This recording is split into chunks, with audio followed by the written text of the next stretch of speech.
Onda Cero Madrid Norte. François Congosto.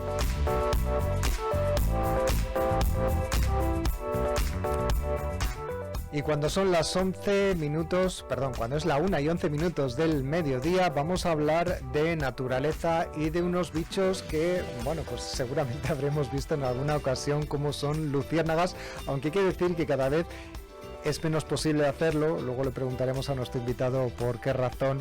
Estamos hablando de luciérnagas que son conocidas por esa luz que emiten a través del abdomen. Vamos a hablar con biólogos de la Asociación Iberozoa, que ya saben son amigos nuestros, especialistas en medio ambiente, en naturaleza, y con los que vamos a descubrir interesantes cuestiones sobre estos insectos que tenemos en España, aunque cada vez más raros de ver. Manuel Mármol Melendo es biólogo de esta asociación. ¿Qué tal? Muy buenas. Muy buenas, encantado como siempre. Gracias por atender nuestra llamada, poder hablar de estos animales, por cierto, que en comparación con los que tuvimos, de los que nos hablaste en el pasado, garrapatas y demás, que tienen una cuestión un poquito más asquerosa, por así decirlo, estos en cambio tienen una imagen mucho mejor, ¿no? Una imagen social. Sí, yo creo que todos hemos escuchado hablar alguna vez de luciérnagas, ¿no? O la hemos visto en películas por lo menos, o en cuentos, y son animales que tienen como ya has comentado, una habilidad muy curiosa, que es la de la bioluminiscencia, que decía, es la capacidad de producir luz. Y hay que decir que esta habilidad tampoco es exclusiva de las luciérnagas, porque es relativamente común que en las profundidades marinas, pues muchos animales tengan también la capacidad de producir luz. Pero dentro de los animales terrestres sí que es una habilidad bastante rara. De hecho, las luciérnagas son de los pocos animales en tierra firme que son capaces de producir luz. Ajá. ¿Y hay otros animales terrestres que sí pueden emitir luz a través de ellos mismos? Pues sí, la mayoría, lo que pasa es que son ejemplos más raros y más anecdóticos. La mayoría son insectos también.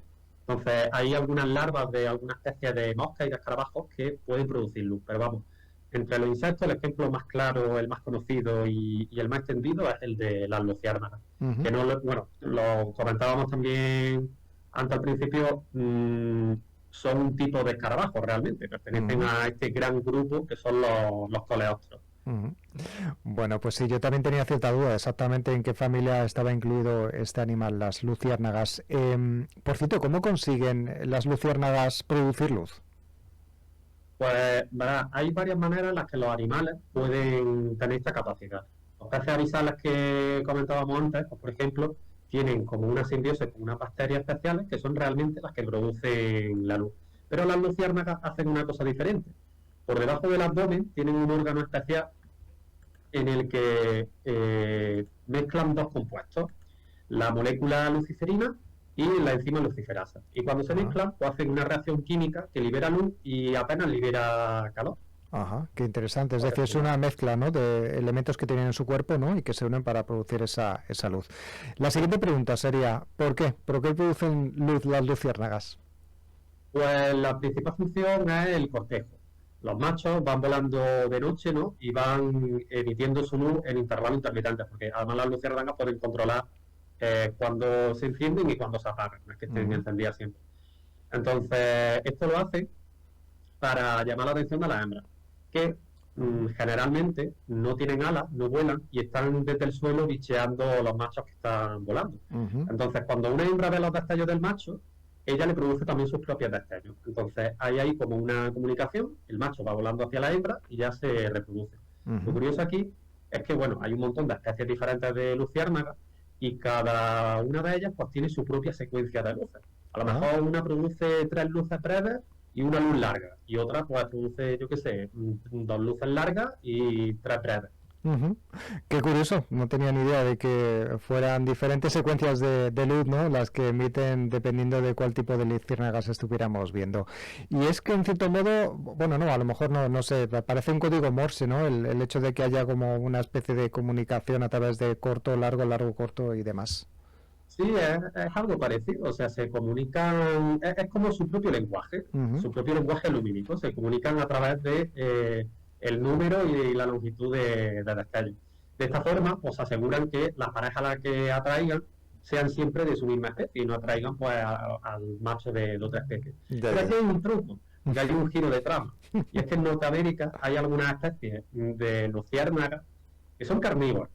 Y lo que hacen es que imitan el lenguaje de luces de otras especies. Entonces, claro, imitan el código de destello de otros machos de otras especies y cuando viene uno de estos machos, lo enganchan y se lo comen. Ujú. Vaya por Dios, ya tuvimos que llegar a una rareza un poco caníbal, ¿no? En cierto modo. Sí, podríamos decir que sí. Es verdad que no se comen al macho de su propia especie, como hacen, por ejemplo, a veces las mantis, Ajá. pero claro, sí se comen al macho de otra especie, ¿no?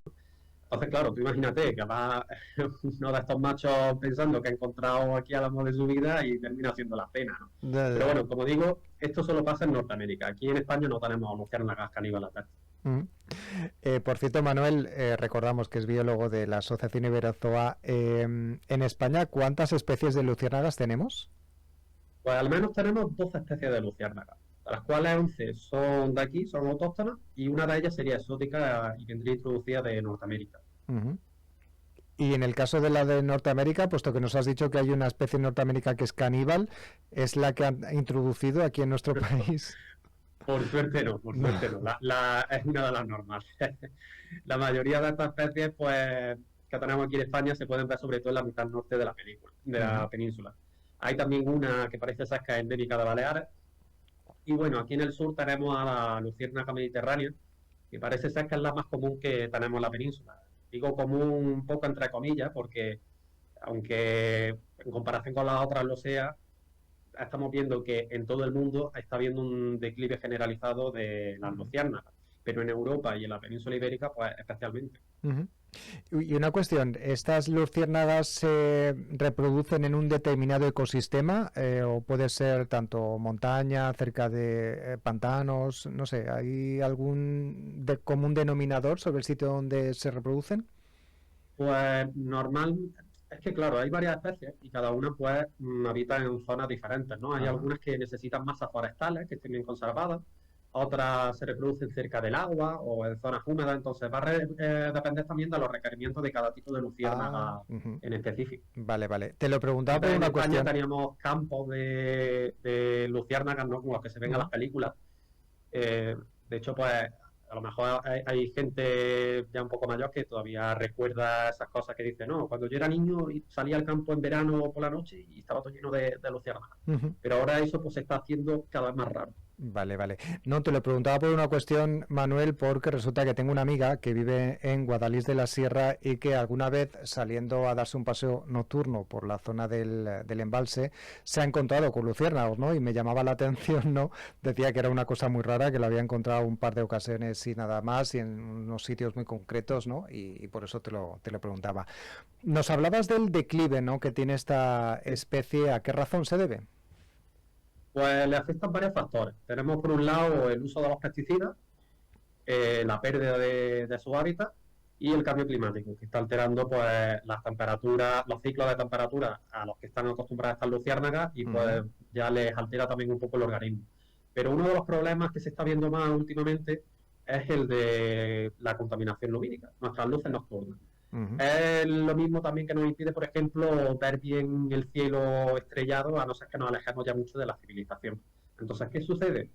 Que nuestras luces, que son más intensas que las luces que producen las luciérnagas, no deja que se vean bien ellas por la noche y por tanto, como hemos dicho, dependían para encontrar parejas de esa secuencia de luces que emitían, pues el macho y la hembra ya no se ven, ya no se encuentran y pues no se reproducen. Ujú. Además, pero claro, fíjate qué problema también más complicado, porque al final pues necesitamos la luz para ver por la noche, ¿no? Para movernos incluso para ir en coche. Y además las luciérnagas suelen reproducirse en verano, que precisamente es cuando más vida nocturna solemos tener, ¿no? Ujú. Muy bien, bueno, pues otra cuestión que hemos conocido más. ¿Hay alguna medida que se pueda tomar para frenar un poco esta reducción del número de luciérnagas que tenemos? Pues hay algunas. La primera es las masas forestales y otros hábitats alejados del ser humano en los que haya luciérnagas, habría que intentar conservarlos bien. Entonces, ya que cerca de nuestros municipios lo tienen difícil para reproducirse por culpa de nuestras luces, por lo menos que en las zonas donde no haya luz, pues sigan pudiendo hacerlo de forma segura, ¿no? Entonces, claro, también pasa que nos estamos metiendo últimamente cada vez más en la naturaleza, y ya no solo por la expansión de las ciudades, sino también pues porque se construyen edificaciones, urbanizaciones nuevas en zonas a Ujú. veces forestales, y eso pues hay que ver, debería verse también muy bien el impacto ecológico que estos proyectos van a provocar, ¿no? Ujú. Y luego, por otro lado, pues en zonas de cultivo también le vendría bien que se apostara más por una agricultura un poco más ecológica y con menos pesticidas. Y la verdad es que, a ver, realmente yo si fuera agricultor, la verdad es que me interesaría mucho tener luciérnagas en mi cultivo. ¿Y por qué razón? Pues porque cumple varias funciones. Bueno, hemos hablado antes de que en Norteamérica hay algunas luciérnagas que son caníbales, pero la mayoría de luciérnagas cuando son adultas, o una de dos, o viven muy poco para reproducirse y no comen nada, o hay otras que se alimentan de néctar y son polinizadoras. Entonces, pues son útiles para los cultivos. Pero la verdadera chicha está sobre todo en las larvas. Las larvas de luciérnaga, que por cierto se pueden ver ahora en invierno, son carnívoras y se alimentan principalmente de caracoles. Los Ujú. caracoles son animales que si no tienen un depredador que lo esté ahí controlando, pues se reproducen muy rápido y pueden convertirse en muchos casos en plagas para los cultivos. Ujú. ¿Y cómo comen caracoles? Porque no me imagino una larva, que obviamente es un animal muy chiquitillo, enfrentándose a un caracol que obviamente tiene un tamaño mucho mayor que el suyo. Sí, la concha y demás, pues hacen una cosa bastante parecida. Bueno, las larvas de luciérnagas son bastante curiosas, son como un bichito alargado, parece que tiene como una armadura de placas por encima, normalmente así oscura o color marrón y tal. Y por los costados y por abajo suelen ser rositas o amarillas. Ujú. Entonces, realmente no es que tengan unas mandíbulas tampoco muy fuertes con las que rompan la concha del caracol ni nada por el estilo. De hecho, tienen una cabecita bastante pequeñita y 6 patas con las que van andando. Pero lo que tienen es que, aparte de carnívoras, son también venenosas. Entonces, su saliva tiene una neurotoxina que es paralizante. A los humanos no nos afecta, pero a los caracoles sí. Entonces, cuando se encuentra un caracol, le pega un bocado y, claro, la toxina paraliza al caracol y hace que no se pueda meter en la concha, entonces se Ujú. queda indefenso.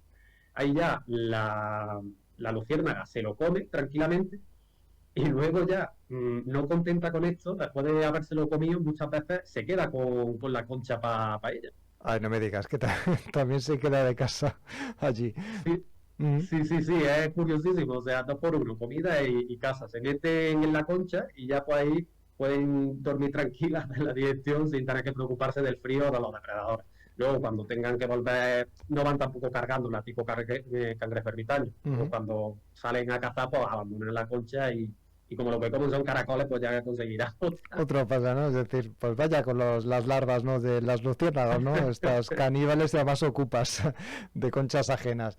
Bueno, pues hemos descubierto un buen número de cuestiones relacionadas con las luciérnagas, esos animales, esos insectos de las familias de los coleópteros, escarabajos, que nos ha descubierto Manuel Mármol Melendo. Recordamos que es biólogo de la Asociación de Naturaleza Iberozoa, por cierto, un proyecto que, si no lo saben, pues surgió aquí en la zona norte de Madrid de unos vecinos tricantinos. Muchas gracias por otra vez ilustrarnos, ¿no?, sobre naturaleza, y también que demos importancia a esos animales que tenemos en nuestro entorno y sobre todo estos animales de los que cada vez quedan menos. Hasta la próxima, Manuel.